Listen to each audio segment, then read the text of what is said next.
Hey guys, welcome to my channel. आज के इस वीडियो में हम बात करेंगे एक बहुत ही इंपॉर्टेंट क्वेश्चन के बारे में। Is coaching necessary for anthropology? क्या कोचिंग बहुत ज़्यादा ज़रूरी है एंथ्रोपोलॉजी प्रिपेयर करने के लिए? बिना कोचिंग के आप नहीं पढ़ सकते, या कोचिंग के बिना कुछ हो ही नहीं सकता, या फिर सेल्फ स्टडी से भी एंथ्रोपोलॉजी को पढ़ा जा सकता है? तो ये सारे क्वेश्चंस के बारे में हम डिस्कस करेंगे। This video is presented by me, Aman Yadav. तो प्लीज़ इस वीडियो को शेयर करें, और अगर आप मुझसे इंस्टाग्राम पे ज्वाइन करना चाहते हैं @दामन यादव, ये मेरी आईडी है, आप मुझे इस पर फॉलो कर सकते हैं। और अगर टेलीग्राम ग्रुप ज्वाइन करना चाहते हैं तो ये उसकी लिंक है, एंथ्रो क्लासेस, आप यहाँ से ज्वाइन कर सकते हैं। डिस्क्रिप्शन में दी हुई है लिंक, वहाँ से आप ज्वाइन कीजिए। सो क्वेश्चन ये है कि can anthropology be prepared by coaching only? क्या एंथ्रोपोलॉजी को सिर्फ कोचिंग में जाकर ही प्रिपेयर किया जा सकता है? ये इतना डिफिकल्ट है क्या? अब इसका आंसर है नो, ऐसा नहीं है। एंथ्रोपोलॉजी इतना ज़्यादा डिफ़िकल्ट नहीं है कि आपको कोचिंग की ज़रूरत पड़ेगी ही पड़ेगी, बिना उसके आप कुछ भी समझ नहीं सकते। कोचिंग का अपना एक अलग पर्पस है, लेकिन एंथ्रोपोलॉजी के लिए ये ट्रू नहीं है कि आपको कोचिंग की ज़रूरत पड़ेगी ही पड़ेगी। अब मैं आपको बताता हूँ कि कोचिंग की ज़रूरत किसको है और किसको नहीं है। अब जो क्वेश्चन है कि कोचिंग किसको करनी चाहिए नहीं करनी चाहिए, इसका आंसर अलग अलग लोगों के लिए अलग अलग होगा। अब लोगों को दो कैटेगरी में डिवाइड करते हैं हम अभी के लिए। एक वो जो खुद से हर चीज़ को पढ़ के समझ सकते हैं, ठीक है। दूसरे वो जो नहीं समझ सकते हर चीज़ को, कुछ चीज़ें समझ जाते हैं लेकिन हर चीज़ को नहीं समझ सकते, उनको हेल्प चाहिए होती है किसी न किसी की। तो ऐसे केस में आप खुद समझ सकते हैं कि अगर कोई बंदा है जो खुद से नहीं समझ सकता एंथ्रोपोलॉजी को, तो उसको कोचिंग की ज़रूरत पड़ेगी, गाइडेंस की ज़रूरत पड़ेगी, किसी न किसी की हेल्प लेनी पड़ेगी उसको। तो उस पर्सन को कोचिंग ज्वाइन करनी चाहिए। और अगर आप खुद से पढ़ सकते हो, समझ सकते हो, वैसे भी एंथ्रोपोलॉजी काफ़ी इजी है, आप खुद से पढ़ के उसको समझ सकते हो, तो आपको कोचिंग की ज़रूरत नहीं है।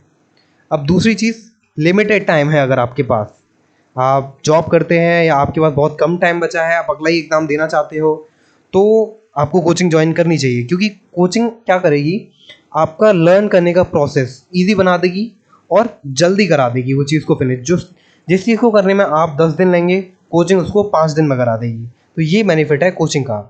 अब अगर आपके पास टाइम नहीं है, टाइम है, बहुत ज़्यादा टाइम है, इनफ टाइम है, तो आप खुद से पढ़िए। अगर आपको एंड में जाके लगता है कि नहीं हो रहा खुद से भी, तो आप कोचिंग ज्वाइन कर सकते हैं। ओके, सो ये हुआ पहला क्वेश्चन क्लियर। उसके बाद बात आती है कि should I join online class और ऑफलाइन क्लास। तो दो तरह के ऑप्शन आपके पास, ऑनलाइन ज्वाइन कर सकते हैं और ऑफलाइन ज्वाइन कर सकते हैं। अब वैसे तो हर चीज़ सेम ही रहती है, लेकिन एक चीज़ जो दोनों को डिफरेंट बनाती है, ऑनलाइन क्लासेस में जब आप अपनी क्वेरीज और आंसर्स को इवेल्युएट कराते हैं, तो वहाँ पे काफ़ी डिफरेंस आता है।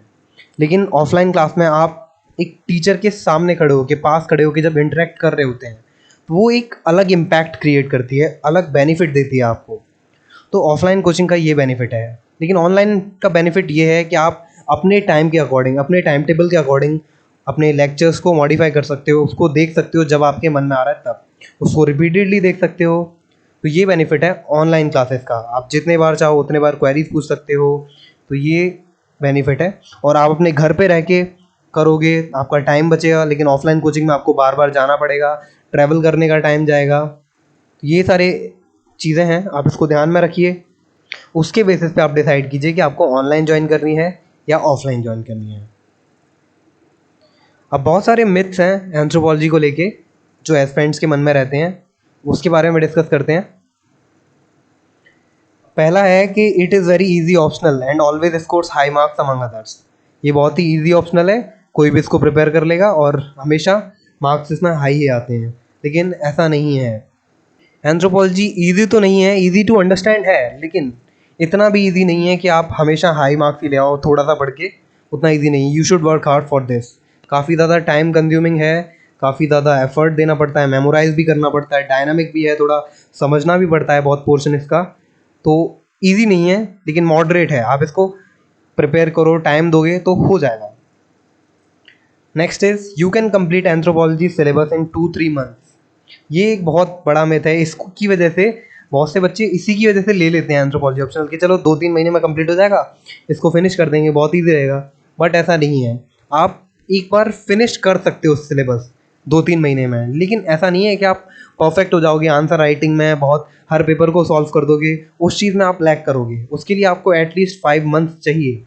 2-3 मंथ्स पहले इसको प्रिपेयर करोगे, उसके बाद आंसर राइटिंग करोगे, नोट्स बनाओगे, उनको रिवाइज करोगे, तो उसमें काफ़ी टाइम लगता है। एटलीस्ट 5 मंथ्स की प्रिपरेशन चाहिए होती है एंथ्रोपोलॉजी के लिए डीपली। अब अगला है only brain tree material is enough to complete it. अब ऐसा नहीं है कि ब्रेन ट्री पढ़ लिया और पूरा हो गया। ब्रेन ट्री में काफ़ी कुछ दिया हुआ है, इनफ, मोर देन इनफ दिया हुआ है, लेकिन ब्रेन ट्री खुद इनफ नहीं है पेपर सॉल्व करने के लिए। उसमें काफ़ी चीज़ें मिसिंग हैं। प्रेजेंटेशन आपको खुद ही करनी पड़ेगी। आप जब आंसर लिखोगे तो उसमें बहुत सी चीज़ें ऐड ऑन करनी पड़ती हैं, केस स्टडीज़, डायग्राम्स, ये सारी चीज़ें ऐड ऑन करनी पड़ती हैं जो ब्रेन ट्री में आपको नहीं मिलेगी। तो ब्रेन ट्री इनफ नहीं है, आपको अलग बहुत सारी बुक्स पढ़नी भी पड़ेगी। तो अगर आपको बुक लिस्ट देखनी है तो यहाँ पे टॉप राइट कॉर्नर में आप क्लिक करके देख सकते हो। मैंने बुक लिस्ट के लिए एक वीडियो बनाई है, कंप्लीट बुक लिस्ट है उसमें एंथ्रोपोलॉजी के लिए, तो वो आप यहाँ से देख सकते हो। Next is anthropology is just about mugging up. तो कुछ लोग सोच लेते हैं कि उनकी याद करने की पावर बहुत अच्छी है, तो वो एंथ्रोपोलॉजी ले लेंगे और सब कुछ याद कर लेंगे और पेपर में जाके लिखाएंगे। बट ऐसा नहीं है। ये पेपर भी काफ़ी डायनामिक होता जा रहा है, करंट अफेयर पे बेस्ड होता जा रहा है।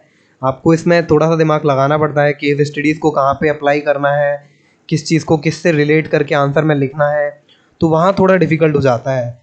मगिंग अप भी करनी पड़ती है, बहुत कुछ रोट लर्निंग भी करना पड़ता है, लेकिन सिर्फ मगिंग अप से काम नहीं चलेगा। आपको थोड़ा सा डायनामिक चीज़ों पर भी फोकस करना पड़ेगा, चीज़ों को रिलेट करके दिखाना, ये बहुत इंपॉर्टेंट एस्पेक्ट है इसका। ये मैंने एक ई बुक लॉन्च की थी कुछ टाइम पहले, आप इसको खरीद सकते हो। इसमें 1000+ क्वेश्चन हैं एंथ्रोपोलॉजी ऑप्शनल मेंस के लिए। प्राइस सिर्फ 99 रुपीज़ है। आप डिस्क्रिप्शन में दी हुई लिंक से जाके खरीद सकते हो। So thank you guys for watching this video. Please make sure to press the like button and share this video in your groups, and you can follow me on Instagram at Daman Yadav. Thank you.